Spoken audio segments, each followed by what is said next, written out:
আজ সোমবার রবিউল আউয়াল মাসে কষ্ট করে এই দরুদটি 100বার পড়ুন। 90 বছরের কবিরা গুনাহ মাফ হবে, জান্নাত নসিব হবে, ভাগ্য খুলে যাবে, দোয়া কবুল হবে, আশা আকাঙ্ক্ষা পূরণ হবে।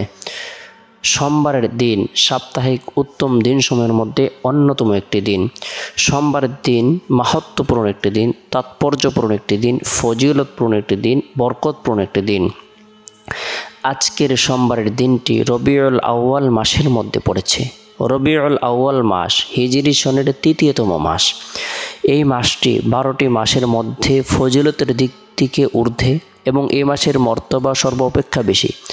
কারণ আল্লাহ পাকের সৃষ্টির সেরা 18,000 মাখলুকাত সৃষ্টির উছিলা মহান আল্লাহ পাকের সর্বাধিক প্রিয় সর্বশ্রেষ্ঠ মানব, দুজাহানের সর্দার, সাইয়্যিদুল মুরসালিন, ইমামুল মুরসালিন, খাতুমুন নবীন, রাহমাতুল লিল আলামিন, আমাদের হৃদয়ের স্পন্দন, কলিজার টুকরা জনাবে মুহাম্মদুর রাসূলুল্লাহ সাল্লাল্লাহু আলাইহি সাল্লাম সোমবারের দিন রবিউল আউয়াল মাসের 12 তারিখে সুবহ সাদিকের সময় জন্মগ্রহণ করেছেন।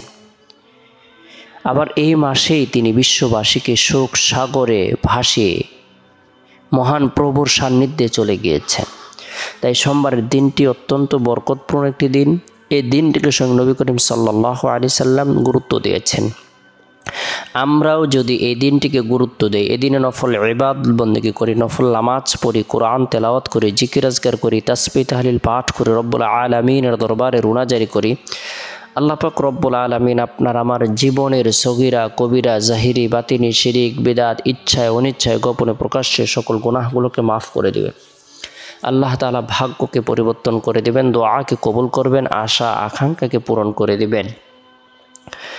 বরকতপূর্ণ এই দিনে ফজরের নামাজ সম্পূর্ণ করার পর গুরুত্ব সহকারে সূরাতুল ইখলাস, সূরাতুল ফালাক, সূরাতুন নাস 3বার করে তেলাওয়াত করব, আমল করব। উভয় হাতের তালুতে ফু দিয়ে শরীরের যতটুকু অংশ সম্ভব হয় মাসেহ করে নেব। আল্লাহ পাক রব্বুল আলামিন সৃষ্টি জীবের অনিষ্ট থেকে, সমস্ত প্রাণীকুলের অনিষ্ট থেকে, ক্ষতি থেকে নিরাপত্তা দান করবেন। আল্লাহ পাক রব্বুল আলামিন গায়বী সাহায্য প্রদান করবেন।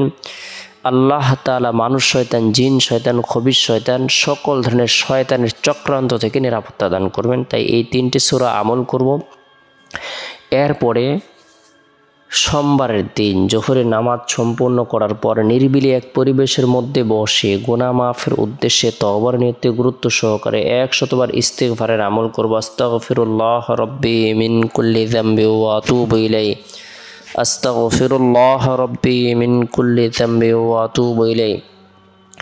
এরপরে 100বার নবী সাল্লাল্লাহু আলাইহি সাল্লামের প্রতি মোহাব্বত রেখে, ভালোবাসা রেখে দুরুদ ইব্রাহিমের আমল করব। আল্লাহুম্মা সাল্লি আলা মুহাম্মাদিন ওয়া আলা আলি মুহাম্মাদ কামা সাল্লাইতা আলা ইব্রাহিম ওয়া আলা আলি ইব্রাহিম ইন্নাকা হামিদুম মাজিদ। আল্লাহুম্মা বারিক আলা মুহাম্মাদিন ওয়া আলা আলি মুহাম্মাদ কামা বারাকতা আলা ইব্রাহিম ওয়া আলা আলি ইব্রাহিম ইন্নাকা হামিদুম মাজিদ। যে ব্যক্তি দুরুদ ইব্রাহিমের আমল করবে, আল্লাহ তাআলা তার উপর রহমত বর্ষণ করবেন, তার গুনাহকে মাফ করে দিবেন, তার পদমর্যাদাকে বৃদ্ধি করে দিবেন।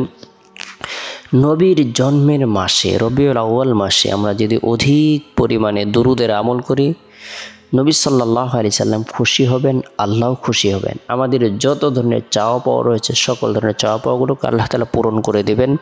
আল্লাহ তাআলা আশা আকাঙ্ক্ষাকে পূরণ করে দেবেন। তাই দুরুদ ইব্রাহিমের আমল করব হাত উত্তোলন করে, নিজের জন্য, পরিবার পরিজনদের জন্য, আত্মীয় স্বজনদের জন্য, জীবিতদের জন্য, মৃতদের জন্য মাগফিরাত কামনা করব, দোয়া করব। এরপরে সোমবারের দিন আসরের নামাজ সম্পূর্ণ করার পর সুবহানাল্লাহ 33 বার, আলহামদুলিল্লাহ 33 বার, আল্লাহু আকবার 34 বার, এই তাসবিহ তাহলিল তাকবীর পাঠ করব। সোমবারের দিন শেষ হওয়ার পর যে রাত আসে, এই রাতটি হলো বরকতপূর্ণ একটি রাত। এই রাতের মধ্যে বিশেষ করে এশারের নামাজ সম্পূর্ণ করার পর আমরা যারা কোরআন পড়তে পারি, আমরা সূরাতুল মুলক তেলাওয়াত করব, আমল করব। আল্লাহ তাআলা কবরের ফিতনা, কবর সওয়াল, কবর আযাব থেকে নিরাপত্তা দান করবেন। আল্লাহ পাক রব্বুল আলামিন গায়বী সাহায্য প্রদান করবেন।